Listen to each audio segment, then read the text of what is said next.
Hi friends, good morning. So previous class ನಾವು trading account format trading account ಬಗ್ಗೆ discuss ಮಾಡಿದ್ವಲ್ಲ. ಈಗ next profit and loss account format ಬಗ್ಗೆ discuss ಮಾಡೋಣ. So trading ಅಕೌಂಟಲ್ಲಿ ನಾವು ಡಿಸ್ಕಸ್ ಮಾಡಿದಾಗ ಏನು ಮಾಡಿದ್ವಿ, debit side to opening stock, to purchases less returns, to wages. So wages particular ಏನಾದರೂ ಔಟ್ಸ್ಟ್ಯಾಂಡಿಂಗ್ ಮಾಡಿದೆ ನಿಮಗೆ ಅಡ್ಜಸ್ಟ್ಮೆಂಟ್ಸಲ್ಲಿ.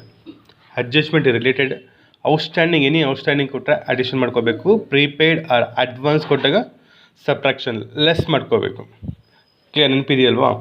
ಸೊ ಅದೇ ರೀತಿಯಲ್ಲಿ ಕ್ರೆಡಿಟ್ ಸೈಡ್ ಬಂದಾಗ ಸೇಲ್ಸ್ ರಿಟರ್ನ್ಸ್ ಇದ್ದರೆ ಲೆಸ್ ಮಾಡ್ಕೋಬೇಕು.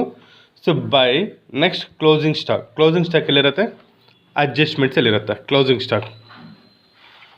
ಸೊ ಇದು trading account format. Next P&L, profit and loss account next one. So ನೋಡಿ, ಇಲ್ಲಿ ಟ್ರೇಡಿಂಗ್ ಅಕೌಂಟಲ್ಲಿ ನಿಮಗೆ gross profit or gross loss ಏನೋ ಒಂದು ಬಂದಿರುತ್ತೆ. ಸೊ ನಿಮ್ಗೆ ಗೊತ್ತಲ್ವಾ?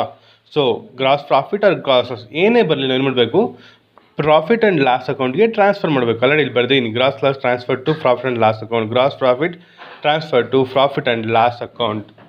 ಸೊ ನೆನಪಿದೆಯಲ್ವಾ?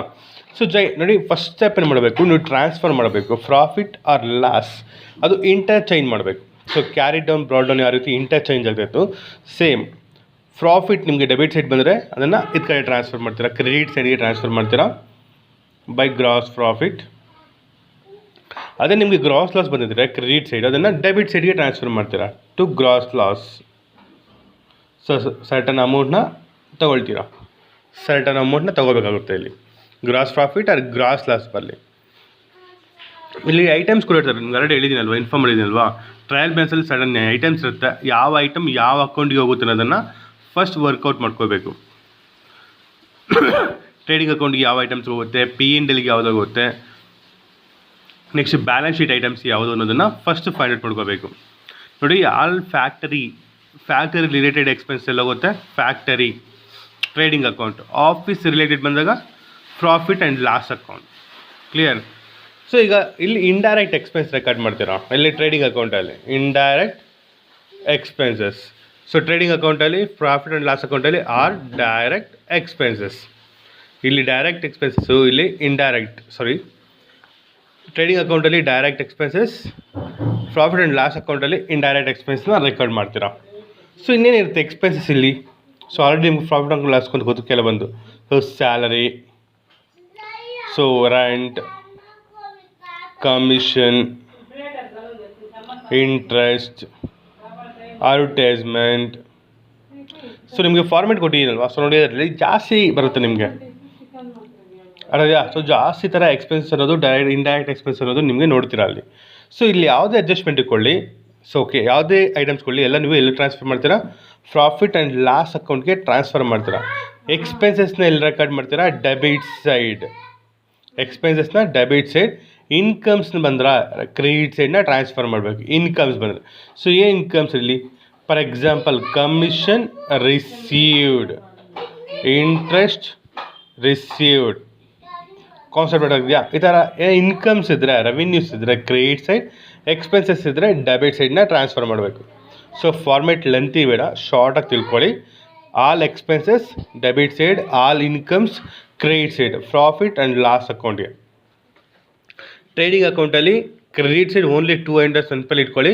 ಒಂದು ಸೇಲ್ಸು, ಇನ್ನೊಂದು ಬಂದು ಕ್ಲೋಸಿಂಗ್ ಸ್ಟಾಕ್. ಸೇಲ್ಸ್ ಬಂದು trial balance item, closing stock ಬಂದು ಅಡ್ಜಸ್ಟ್ಮೆಂಟ್ ಐಟಮ್. ಅಡ್ಜಸ್ಟ್ಮೆಂಟಲ್ಲಿ ಇರುತ್ತೆ ಕ್ಲೋಸಿಂಗ್ ಸ್ಟಾಕ್. ನೆಕ್ಸ್ಟ್ ನೋಡಿ, ಈ ಥರ ಸರ್ಟನ್ ಐಟಮ್ ಕೊಡ್ತಾರೆ ಸ್ಯಾಲ್ರೀಸ್ ಅಂತ, ಓಕೆನಾ? ಈ ಥರ ಸ್ಯಾಲ್ರೀಸ್ ಕೊಟ್ಟಾಗ ಇದಕ್ಕೆ ಸರ್ಟನ್ ಅಡ್ಜಸ್ಟ್ಮೆಂಟ್ಸ್ ಕೊಡ್ತಾರೆ. ಇಲ್ಲಿ ನೋಡಿ, ಇಲ್ಲಿ ಕೊಟ್ಟಿರಲ್ವಾ, ಔಟ್ಸ್ಟ್ಯಾಂಡಿಂಗ್ ವೇಜಸ್, ಇಲ್ಲಿ ಔಟ್ಸ್ಟ್ಯಾಂಡಿಂಗ್ ಸ್ಯಾಲ್ರಿ ಅಂತಲೂ ಬರುತ್ತೆ, ಔಟ್ಸ್ಟ್ಯಾಂಡಿಂಗ್ ಸ್ಯಾಲ್ರಿ. ಸೊ ನಿಮ್ಗೆ ಹೇಳಿದ್ದೀನಿ, outstanding means add, prepaid or advance means less. So prepaid ಬಂದಾಗ ಆರ್ ಅಡ್ವಾನ್ಸ್ ಬಂದಾಗ ಏನು ಮಾಡ್ತೀರಾ, ಲೆಸ್ ಮಾಡ್ಕೊತೀರಾ. ಕಾನ್ಸೆಪ್ಟ್ ಬರ್ದಾಗ್ತಿದೆಯಲ್ವಾ? ಸೊ ಅಡ್ಜಸ್ಟ್ಮೆಂಟ್ ಕಂಪಲ್ಸರಿ ಈ 2 ಅಕೌಂಟ್ಸಲ್ಲಿ ಎಲ್ಲ ಒಂದು ಕಡೆ ರಿಪೀಟ್ ಆಗುತ್ತೆ. ನೆಕ್ಸ್ಟ್ ಏನು ಮಾಡುತ್ತೆ, ಬ್ಯಾಲೆನ್ಸ್ ಶೀಟಲ್ಲಿ ಸೆಕೆಂಡ್ ಟೈಮ್ ರಿಪೀಟ್ ಆಗುತ್ತೆ. Trial balance item only 1 time repeat ಆಗುತ್ತೆ, ಅಡ್ಜಸ್ಟ್ಮೆಂಟ್ಸ್ 2 ಟೈಮ್ಸ್. ಕಾನ್ಸೆಪ್ಟ್ ಕ್ಲಿಯರ್ ಅಲ್ವಾ? ಆಲ್ರೆಡಿ ಹೇಳಿದ್ದೀನಿ. ಅಡ್ಜಸ್ಟ್ಮೆಂಟ್ ಐಟಮ್ಸ್ 2 ಟೈಮ್ಸ್ ರಿಪೀಟ್ ಆಗಬೇಕು. Trial balance item only 1 time, either 3 ಅಕೌಂಟ್ಸಲ್ಲಿ ಎಲ್ಲಾದರೂ ಒಂದು ಕಡೆ. ಅಡ್ಜಸ್ಟ್ಮೆಂಟ್ 2 ಟೈಮ್ಸ್ ರಿಪೀಟ್ ಆಗಬೇಕು. ಒಂದು trading account or P&L account. So next balance ಶೀಟಲ್ಲಿ ಕಂಪಲ್ಸರಿ ಸೆಕೆಂಡ್ ಟೈಮ್ ರಿಪೀಟ್ ಆಗೇ ಆಗುತ್ತೆ. ಬ್ಯಾಲೆನ್ಸ್ ಶೀಟಲ್ಲಿ ಸೆಕೆಂಡ್ ಟೈಮ್ ರಿಪೀಟ್ ಆಗೇ ಆಗುತ್ತೆ. ಇಲ್ಲಿ ನೋಡಿ ಇಂಪಾರ್ಟೆಂಟ್ ನೋಡಿ, ಇಲ್ಲಿ machinery is depreciated at 10% and building depreciated at 5%. Concept ನೋಡಿ, ಇದರಲ್ಲಿ ಡಿಪ್ರಿಷಿಯೇಷನ್ ಕೊಟ್ಟಾಗ ನೋಡಿ ಎಲ್ಲ ಅಡ್ಜಸ್ಟ್ಮೆಂಟನ್ನು ನೀವು P&L ಅಕೌಂಟಲ್ಲೇ ಎಂಡ್ ಮಾಡ್ಕೋಬೇಕು. ಸೊ ಕೆಲವು ಅಡ್ಜಸ್ಟ್ಮೆಂಟ್ ಟ್ರೇಡಿಂಗ್ ಅಕೌಂಟಲ್ಲಿ ಬರುತ್ತೆ. ಸೊ ಇಲ್ಲಿ ಟ್ರೇಡಿಂಗ್ ಅಕೌಂಟಲ್ಲಿ ಯಾವುದು ಮಿಕ್ಕುತ್ತೋ ಅದೆಲ್ಲನೂ ಎಲ್ಲಿ ಮಾಡ್ಕೋಬೇಕು. ಸೊ ಕಂಪಲ್ಸರಿ ಎಲ್ಲ ಅಡ್ಜಸ್ಟ್ಮೆಂಟನ್ನು P&L ಅಕೌಂಟ್ಗೆ ಎಂಡ್ ಮಾಡಬೇಕು. ಈ 2 ಸ್ಟೆಪ್ಸಲ್ಲೇ ಎಲ್ಲ ಅಡ್ಜಸ್ಟ್ಮೆಂಟ್ಸನ್ನು ಕವರ್ ಮಾಡಬೇಕು. ಸೊ ನೆಕ್ಸ್ಟ್ ಸ್ಟೆಪ್ ಬಂದಾಗ ಸೆಕೆಂಡ್ ಟೈಮ್ ತೊಗೋಬೇಕಲ್ವ ಅಡ್ಜಸ್ಟ್ಮೆಂಟನ್ನ, ಸೆಕೆಂಡ್ ಟೈಮ್ ರೆಕಾರ್ಡ್ ಮಾಡಬೇಕು. ಅದನ್ನೆಲ್ಲ ರೆಕಾರ್ಡ್ ಮಾಡ್ತೀವಿ. ನೆಕ್ಸ್ಟ್ ಐಟಮ್ ಮಾಡ್ತೀವಿ ಬ್ಯಾಲೆನ್ಸ್ ಶೀಟ್. ಸೊ ಬ್ಯಾಲೆನ್ಸ್ ಶೀಟಲ್ಲಿ ರೆಕಾರ್ಡ್ ಮಾಡ್ತೀವಿ. ಅಡ್ಜಸ್ಟ್ಮೆಂಟ್ ಎಲ್ಲನೂ P&L ಅಕೌಂಟ್ಗೆ ಎಲ್ಲ ಎಂಡ್ ಮಾಡಬೇಕು. ಕಾನ್ಸೆಪ್ಟ್ ಅರ್ಥ ಆಗ್ತಿದೆಯಾ? ನೋಡಿ ಔಟ್ಸ್ಟ್ಯಾಂಡಿಂಗ್ ವೇಜಸ್ ಬಂದಾಗ ಎಲ್ಲಿ ಬರುತ್ತೆ? ಸೊ ನೀವು ತೊಗೊತೀರಾ ಟ್ರೇಡಿಂಗ್ ಅಕೌಂಟಲ್ಲಿ, ಕ್ಲೋಸಿಂಗ್ ಸ್ಟಾಕಲ್ಲಿ ತೊಗೊತೀರಾ, ಟ್ರೇಡಿಂಗ್ ಅಕೌಂಟಲ್ಲಿ ತೊಗೊತೀರಾ. ಸೊ ಇವೆರಡೂ ಆಗೋಯ್ತು ಟ್ರೇಡಿಂಗ್ ಅಕೌಂಟ್ಗೆ. ಇನ್ನು 1, 2, 3 ಇವೆರಡೂ ಎಲ್ಲಿ ತೊಗೊಬೇಕು? ಪ್ರಾಫಿಟ್ ಆ್ಯಂಡ್ ಲಾಸ್ ಅಕೌಂಟಲ್ಲಿ ಅಡ್ಜಸ್ಟ್ಮೆಂಟ್ಸ್ನ ಕಂಪ್ಲೀಟ್ ಮಾಡಬೇಕು. ಸೊ ಒನ್ಸ್ ಪ್ರಾಬ್ಲಮ್ ಸ್ಟಾರ್ಟ್ ಮಾಡಿದಾಗ ಸ್ವಲ್ಪ ಅರ್ಥ ಆಗುತ್ತೆ ನಿಮಗೆ. ಈಗ ನೋಡಿ ಡಿಪ್ರಿಷಿಯೇಟೆಡ್ ಅಂದರೆ ಸೊ ಡಿಪ್ರಿಷಿಯೇಟ್ ಎಲ್ಲಿ ತೊಗೊತೀರಾ? ಡೆಬಿಟ್ ಸೈಡ್ ತೊಗೊತೀರಾ ಡಿಪ್ರಿಷಿಯೇಷನ್ ಅಂತ. ಸೊ ಇಲ್ಲಿ ಡಿಪ್ರಿಷಿಯೇಷನ್ ಅಂದರೆ decreasing in the value of asset ಅಂತ. ಸೊ ಡಿಪ್ರಿಷಿಯೇಟ್ ಅಂದರೆ decreasing in the value of asset ಅಂತ. ಸೊ ಇನ್ನೂ ಒಂದು ಬರುತ್ತೆ ನಿಮಗೆ ಅಪ್ರಿಷಿಯೇಷನ್ ಅಂತ ಬರುತ್ತೆ. ಅಪ್ರಿಷಿಯೇಷನ್ ಅಂದರೆ increasing in the value of asset ಅಂತ. ಸೊ ಕನ್ಫ್ಯೂಸ್ ಮಾಡ್ಕೋಬೇಡಿ ಎರಡೂ. ಡಿಪ್ರಿಷಿಯೇಟ್ ಅಂದರೆ decreasing in the value of asset ಅಂತ. ಅಪ್ರಿಷಿಯೇಷನ್ ಅಂದರೆ increasing in the value of asset ಅಂತ. ಅದೇಯಾ? ಸೊ ಡಿಪ್ರಿಷಿಯೇಟ್ ಏನಕ್ಕೆ decreasing the value of asset ಅಲ್ಲ ಡಿಪ್ರಿಷಿಯೇಷನ್ ಅಂದರೆ. ಸೊ ಯಾವ ರೀತಿ ಡಿಕ್ರೀಸ್ ಆಗುತ್ತೆ ಅಂದರೆ ಅದು ಯೂಸೇಜ್ ಮಾಡ್ತಾ ಇರ್ತೀವಲ್ವಾ. ಸೊ ಯೂಸೇಜ್ ಮಾಡೋದ್ರಿಂದ ಅದರ ವ್ಯಾಲ್ಯೂ ಅನ್ನೋದನ್ನು year by year so decrease ಆಗ್ತಾ ಇರುತ್ತೆ. ಫಾರ್ ಎಕ್ಸಾಂಪಲ್, ಸೊ ಒಂದು ಬೈಕ್ ತೊಗೊಳ್ತೀರಾ ನೀವು. ಸೊ ಅದನ್ನೇನು ಮಾಡ್ತೀರಾ? ಇಯರ್ ಬೈ ಇಯರ್ ಯೂಸೇಜ್ ಮಾಡ್ತಾ ಇರ್ತೀರಾ. ಸೊ ಅದರ ವ್ಯಾಲ್ಯೂ ಏನಾಗ್ತಿರುತ್ತೆ? ಸೊ ಪ್ರತಿ ಇಯರ್ನು ಡಿಕ್ರೀಸ್ ಆಗ್ತಾ ಇರುತ್ತೆ. ಕ್ಲಿಯರ್? ಸೊ ಅವಾಗ ಡಿಕ್ರೀಸ್ ಆಗ್ತಾ ಇರುತ್ತೆ ವ್ಯಾಲ್ಯೂ, ಅದು ಡಿಪ್ರಿಷಿಯೇಷನ್. ಸೊ ಇನ್ಕ್ರೀಸ್ ಯಾವಾಗ ಆಗುತ್ತೆ ಅಸೆಟ್ಟು? ಫಾರ್ ಎಕ್ಸಾಂಪಲ್ ನಿಮ್ಮ ಹತ್ರ ಒಂದು ಲ್ಯಾಂಡ್ ಇರುತ್ತೆ, ಬಿಲ್ಡಿಂಗ್ ಇರುತ್ತೆ, ಲ್ಯಾಂಡ್ ಆರ್ ಬಿಲ್ಡಿಂಗ್. ಸೊ ಏನಾಗುತ್ತೆ? Land value or building value decrease ಆಗ್ತಾ ಇರುತ್ತಾ? ಇಲ್ಲ ಅದರ ವ್ಯಾಲ್ಯೂ ಏನಾಗುತ್ತೆ? ಇನ್ಕ್ರೀಸ್ ಆಗುತ್ತೆ. ಇಯರ್ ಬೈ ಇಯರ್ ಅದರ ವ್ಯಾಲ್ಯೂ ಏನಾಗುತ್ತೆ? ಇನ್ಕ್ರೀಸ್ ಆಗ್ತಾ ಇರುತ್ತೆ. ಸೊ ಅದು appreciation, increasing in the value of asset. Depreciation means decreasing in the value of asset. So remaining adjustments ಎಲ್ಲ ನೋಡ್ಕೊಳ್ಳಿ. ಅಡ್ಜಸ್ಟ್ಮೆಂಟ್ಸ್ ಎಲ್ಲ ನೀವು P&L ಅಕೌಂಟಲ್ಲಿ ಕವರ್ ಮಾಡಬೇಕು. First of all format trading ಅಕೌಂಟಲ್ಲಿ ಯಾವ ಐಟಮ್ಸ್ ಬರಬೇಕು, P&L ಅಕೌಂಟಲ್ಲಿ ಯಾವ ಐಟಮ್ಸ್ ಬರೋದನ್ನು ತಿಳ್ಕೊಳ್ಳಿ. ಬ್ಯಾಲೆನ್ಸ್ ಶೀಟ್ ಎಲ್ಲರಿಗೂ ಐಡಿಯಾ ಇದೆ ಅಲ್ವಾ. ಸೊ ರಿಮೈನಿಂಗ್ ಐಟಮ್ಸ್ ಎಲ್ಲನೂ ಇಲ್ಲಿ 3 ಪಾರ್ಟ್ಸಾಗಿ ಐಟಮ್ಸ್ ಕೊಟ್ಟಿರ್ತಾರೆ. ಇಲ್ಲಿ ಪ್ರಾಫಿಟ್ ಆ್ಯಂಡ್ ಲಾಸ್ ಕೊಟ್ಟಿರ್ತಾರೆ, ಟ್ರೇಡಿಂಗ್ ಕೊಟ್ಟಿರ್ತಾರೆ, ಬ್ಯಾಲೆನ್ಸ್ ಶೀಟ್.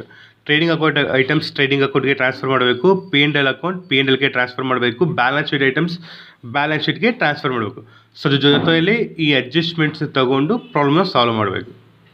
ಕ್ಲಿಯರ್? ಸೊ ಎಷ್ಟು ಅರ್ಥ ಆಗುತ್ತೋ ಅಷ್ಟು ಅರ್ಥ ಮಾಡ್ಕೊಳ್ಳಿ. ಒನ್ಸ್ ಕ್ಲಾಸ್ ಸ್ಟಾರ್ಟ್ ಆದಮೇಲೆ ಸೊ ಮತ್ತೆ ನೋಡೋಣ.